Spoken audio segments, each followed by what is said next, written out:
নমস্কাৰ জিআইজি ব্লগলৈ পুনৰবাৰ সকলোকে স্বাগতম জনাইছোঁ। আজি আমি ছাত্ৰ ছাত্ৰীসকলৰ বাবে এটা গুৰুত্বপূৰ্ণ স্কলাৰশ্বিপ সম্পৰ্কত আলোচনা কৰিবলৈ লৈছোঁ, যিটো স্কলাৰশ্বিপৰ বাবে এনুৱেল ইনকাম 15 লাখ টকা হ'লেও ছাত্ৰ ছাত্ৰীসকলে আবেদন কৰিব পাৰিব। যিটো স্কলাৰশ্বিপত ছাত্ৰ ছাত্ৰীসকলে 2 লাখৰ পৰা 6 লাখ টকা পৰ্যন্ত স্কলাৰশ্বিপ হিচাপে লাভ কৰিবলৈ সক্ষম হ'ব। এই স্কলাৰশ্বিপটো বিশেষকৈ ৰিলায়েন্স ফাউণ্ডেশ্যনৰ তৰফৰ পৰা দিয়া হয়। প্ৰতি বছৰে 5100 ষ্টুডেণ্টক ৰিলায়েন্স ফাউণ্ডেশ্যনৰ ফালৰ পৰা এই স্কলাৰশ্বিপ দিয়া হয়। এই স্কলাৰশ্বিপ লাভ কৰিবলৈ হ'লে সকলো ষ্টুডেণ্টে এটা এপ্টিটিউড টেষ্ট দিবলগীয়া হয়। গতিকে এই এপ্টিটিউড টেষ্টটোৰ বাবে ষ্টুডেণ্টবিলাকে কেনেকৈ প্ৰিপেৰেশ্যন চলাব বা এপ্টিটিউড টেষ্টটো কেনেকুৱা হয়, লগতে তোমালোকে কেনেকৈ অনলাইন কৰিবা, কি যোগ্যতা লাগিব, সবিশেষ তথ্যখিনি তোমালোকে জানিব পাৰিবা আজি ভিডিঅ'টোৰ পৰা। ৰিলায়েন্স ফাউণ্ডেশ্যনৰ তৰফৰ পৰা আজি 10 বছৰে প্ৰায় 50,000 ষ্টুডেণ্টক এই স্কলাৰশ্বিপটো দিয়া হৈছে, যিটো মেৰিট কাম মিন স্কলাৰশ্বিপ বুলিও কোৱা হয়। যিহেতু এই স্কলাৰশ্বিপটো সেইসকল ছাত্ৰ ছাত্ৰীয়ে লাভ কৰিব যিসকল ছাত্ৰ ছাত্ৰীয়ে ইতিমধ্যে এইচএছ পাছ কৰিছে, কিন্তু এইচএছত তেওঁলোকৰ 60% থাকিব লাগিব। কিন্তু 60% থকাৰ পাছতো ছাত্ৰ ছাত্ৰীসকলে এপ্টিটিউড টেষ্টটো দিব লাগিব। অৰ্থাৎ ছাত্ৰ ছাত্ৰীসকলে হায়াৰ ছেকেণ্ডেৰী নম্বৰটো লৈয়ে এই স্কলাৰশ্বিপটো লাভ নকৰে, বেকগ্ৰাউণ্ডত তেওঁলোকৰ বহুতো বস্তু চোৱা হয়। বিশেষকৈ যিসকল ষ্টুডেণ্টৰ বাৰ্ষিক ইনকাম 2.5 লাখৰ তলত হয়, সেই ষ্টুডেণ্টসকলকো ইয়াত বিশেষ গুৰুত্ব দিয়া হয়, মানে প্ৰিফাৰ কৰা হয়। লগতে গাৰ্লছ ষ্টুডেণ্টক প্ৰিফাৰ কৰা হয়। তাৰ উপৰিও যিসকল ডিজেবল হয়, মানে দিব্যাংগ ছাত্ৰ ছাত্ৰীসকলকো ইয়াত প্ৰিফাৰ কৰা হয়। এই এপ্টিটিউড টেষ্টটো কিন্তু দিয়াৰ পাছতহে এইখিনি চোৱা হয়, মানে সকলো ষ্টুডেণ্টেই এপ্টিটিউড টেষ্টটো দিবই লাগিব। ৰিলায়েন্স ফাউণ্ডেশ্যনৰ এই স্কলাৰশ্বিপৰ বাবে অনলাইনৰ লাষ্ট ডেট হ'ল 6 অক্টোবৰ আৰু এইটো স্কলাৰশ্বিপ হ'ল আণ্ডাৰ গ্ৰেজুৱেট আৰু পষ্ট গ্ৰেজুৱেট ছাত্ৰ ছাত্ৰীসকলৰ বাবে। যিসকল ছাত্ৰ ছাত্ৰীয়ে ইতিমধ্যে 2024 বৰ্ষত হায়াৰ ছেকেণ্ডেৰী পাছ কৰিছে, সেইসকল ছাত্ৰ ছাত্ৰীয়ে এই স্কলাৰশ্বিপৰ বাবে আবেদন কৰিব পাৰিব। ইয়াতে এটা চৰ্ত আছে যে যদি ছাত্ৰজনে বা ছাত্ৰীগৰাকীয়ে ৰেগুলাৰ ডিগ্ৰী কোৰ্চত এডমিশ্যন নলয়, তেতিয়াহ'লে কিন্তু তেওঁ এপ্লাই কৰিব নোৱাৰিব। মানে এইটো টেকনিকেল কোৰ্চৰ বাবে নহয়, ৰেগুলাৰ যিবিলাক আমাৰ ডিগ্ৰী কোৰ্চ হয়, আৰ্টছৰে হওক, ছায়েন্সৰে হওক বা কমাৰ্চৰে হওক, যিকোনো ষ্ট্ৰীমৰ ডিগ্ৰী কোৰ্চত এডমিশ্যন লোৱা ছাত্ৰ ছাত্ৰীসকলে 2024-25 বৰ্ষত তেওঁলোকে এডমিশ্যন ল'ব লাগিব। গতিকে 2024-25 বৰ্ষৰ একাডেমিক ইয়েৰত এডমিশ্যন লোৱাৰ যিসকলৰ প্ৰমাণ আছে, সেইসকল ছাত্ৰ ছাত্ৰীয়েহে এই স্কলাৰশ্বিপৰ বাবে আবেদন কৰিব পাৰিব। ইয়াৰ উপৰিও ডিগ্ৰী কোৰ্চ যিসকলে ইতিমধ্যে পাছ কৰিছে, মানে যিসকলে PGত এডমিশ্যন লৈছে, বিশেষকৈ ইঞ্জিনিয়াৰিং, টেকন'লজি, এনাৰ্জি বা লাইফ ছায়েন্স, এইকেইটা ছাবজেক্টত যদি PG কৰিছে, তেতিয়াহ'লে ছাত্ৰ ছাত্ৰীসকলে এই স্কলাৰশ্বিপৰ বাবে আবেদন কৰিব পাৰিব। মানে 2024-25 বৰ্ষৰ একাডেমিক ইয়েৰত তেওঁলোকে এডমিশ্যন ল'ব লাগিব। অৰ্থাৎ PGৰ প্ৰথম বছৰত যিসকল ছাত্ৰ ছাত্ৰীয়ে এডমিশ্যন লৈছে, সেইসকল ছাত্ৰ ছাত্ৰীয়েহে এই স্কলাৰশ্বিপৰ বাবে আবেদন কৰিব পাৰিব আৰু তেওঁলোকে 6 লাখ টকা পৰ্যন্ত স্কলাৰশ্বিপ লাভ কৰিবলৈ সক্ষম হ'ব। আৰু যদি তোমালোকে এই স্কলাৰশ্বিপৰ বাবে আবেদন কৰিব বিচাৰা, তেতিয়াহ'লে www.scholarships.reliancefoundation.org এইটো ৱেবছাইটত গৈ তোমালোকে অনলাইন কৰিব পাৰিবা। ইয়াত তোমালোকে ক্লিক কৰা ৰিলায়েন্স ফাউণ্ডেশ্যনৰ স্কলাৰশ্বিপ পৰ্টেলটো তোমালোকে পাবা। ৰিলায়েন্স ফাউণ্ডেশ্যনৰ স্কলাৰশ্বিপ পৰ্টেল 2024-25 এনেকৈ দেখিছা, এইটো পেজ পাবা। এই পেজত চোৱা application open for UG and PG student, তোমালোকে পেজটো চাই যাবা।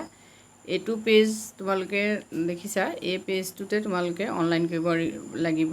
Next Reliance Foundation undergraduate scholarship সম্পৰ্কত তোমালোকে চাই লোৱা। Reliance Foundation undergraduate scholarship aim to support meritorious students from all corners of the country with an undergraduate college education in any streams no' more. যদি তোমালোকে আৰু জানিব খোজা তাত ক্লিক কৰিবা। আৰু Reliance foundation post graduate scholarship, এইটো চোৱা, ইয়াতো এইখিনি কথা লিখা আছে। নেক্সট ন' মোৰত ক্লিক কৰা। Scholarship features supports meritorious students from all corners of the country with an undergraduate college education for first year students studying any stream of their choice. Awardee on a merit cum means basis to meritorious students. Up to 5,000 undergraduate scholars will be selected. The total amount of scholarship available over the duration of the degree programs will be up to rupees 2 lakh. Scholarship will go beyond financial support with students automatically gaining networking opportunities through a strong alumni network. Next one, application and selection process. Application for the 2024-25 scholarships are now open. Application form, তোমালোকে application form দেখিছা, ইয়াত click কৰিবা. Students will start the application process by clicking on the link given below. Application components. এতিয়া এপ্লিকেশ্যনত কি লাগিব তোমালোকে চোৱা, personal and contract information, mobile number, academic information দিব লাগিব, এচিভমেণ্টছ এণ্ড এৱাৰ্ডছ, কিবা যদি তোমালোকৰ এচিভমেণ্ট আছে সেইখিনি দিবা, এৱাৰ্ড যদি তোমালোকে পাইছা দিবা, ছাপৰ্টিং ডকুমেণ্টছ তোমালোকে উল্লেখ কৰিবা, তাৰ লগত যিখিনি ডকুমেণ্টছ থাকিব সেই ডকুমেণ্টছখিনিও তোমালোকে আপলোড কৰিব লাগিব। এপ্টিটিউড টেষ্ট চোৱা, this online aptitude test is mandatory for all applicants, সকলো এপ্লিকেণ্টেই অনলাইন যিটো এপ্টিটিউড টেষ্ট হ'ব সেইটো দিব লাগিব। Test duration will be 60 minutes and will contain 60 multiple choice question. তো সকলো ষ্টুডেণ্টে যিহেতু ইয়াত এপ্টিটিউড টেষ্ট দিব লাগিব আৰু টেষ্ট হ'ব তোমালোকৰ 60 মিনিটৰ। 60 মিনিটত 60টা মাল্টিপুল চইচৰ কুৱেশ্যন তোমালোকে আনচাৰ কৰিব লাগিব। Components of the test include verbal ability, analytical and logical ability and numerical ability. কুৱেশ্যনবোৰ বিশেষকৈ verbal ability, analytical and logical ability বা নিউমাৰিকেল এবিলিটি এই সম্পৰ্কতে কুৱেশ্যন থাকিব। ইনিচিয়েল চিলেকশ্যন প্ৰচেছ চোৱা, first level selection. Application will be evaluated using a combination of aptitude test, score, academic and personal information.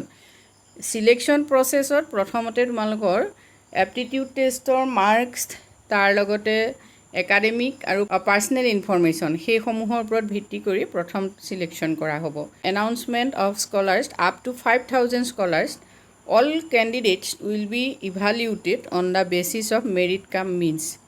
এই সম্পৰ্কত যদি কিবা জানিব খোজা তোমালোকে ৰিলায়েন্স ফাউণ্ডেশ্যনৰ এই ৱেবছাইটত গৈ তোমালোকে আৰু সবিশেষ তথ্যখিনি জানি ল'ব পাৰিবা।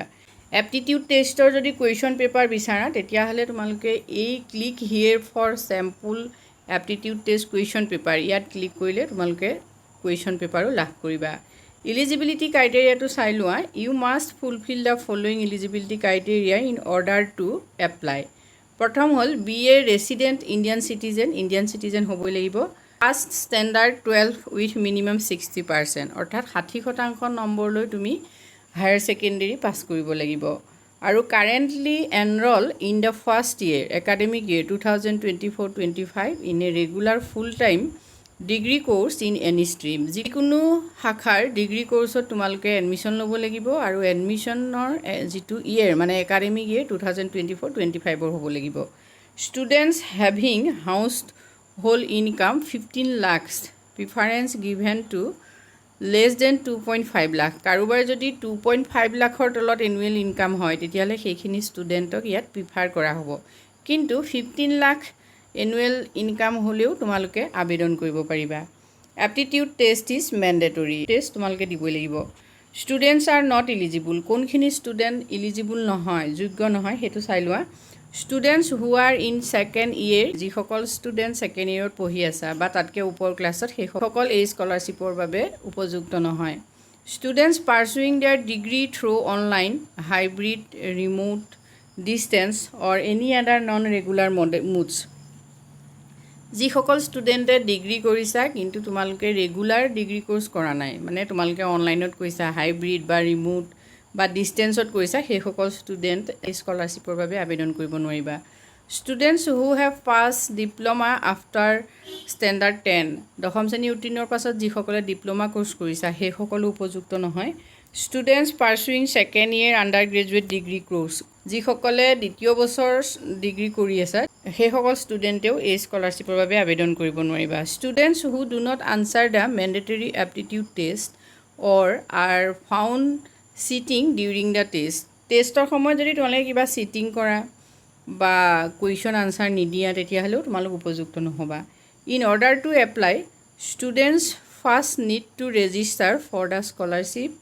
Once you register you will receive an email with your log in details. এতিয়া তোমালোকে যদি এই স্কলাৰশ্বিপটোৰ বাবে আবেদন কৰিব বিচাৰা তেতিয়াহ'লে প্ৰথমতে তোমালোকে ৰেজিষ্টাৰ কৰি ল'ব লাগিব, মানে ৰিলায়েন্স ফাউণ্ডেশ্যনৰ পৰ্টেলত গৈ তোমালোকে প্ৰথম পৰ্যায়ত ৰেজিষ্ট্ৰেশ্যন কৰিব লাগিব। গতিকে এই যিটো ৰিলায়েন্স ফাউণ্ডেশ্যনৰ পেজ আমি চাই আছোঁ ইয়াত তোমালোকে ৰেজিষ্ট্ৰেশ্যনৰ বাবে ক্লিক হিয়েৰ টু এপ্লাই এইটো এনেকৈ দেখিবাই, গতিকে ইয়াত তোমালোকে ক্লিক কৰিবা। নেক্সট এইটো পেজ পাবা। ইয়াত you must meet the below' criteria, এইখিনি ক্ৰাইটেৰিয়া তোমালোকে পঢ়ি চাবা। প্ৰথমতে চোৱা I am a resident Indian citizen who select degree, next first name, last name, email, mobile, আৰু এইখিনি তোমালোকে ইয়াত উল্লেখ কৰিব লাগিব। If your degree programme is not on the list please email, যদি তোমালোকৰ ডিগ্ৰী কোৰ্চটো ইয়াত নাই তেতিয়াহ'লে তোমালোকে ইমেইল কৰিও কথাখিনি সুধিব পাৰা। নেক্সট এইখিনি তোমালোকে দেখিছা, এনেকৈ তোমালোকে ছাবমিট কৰিব লাগিব।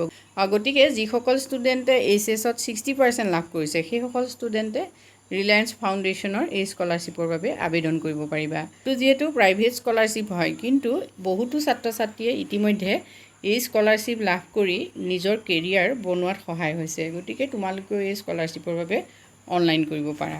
আজিলৈ ইমানেই, ধন্যবাদ।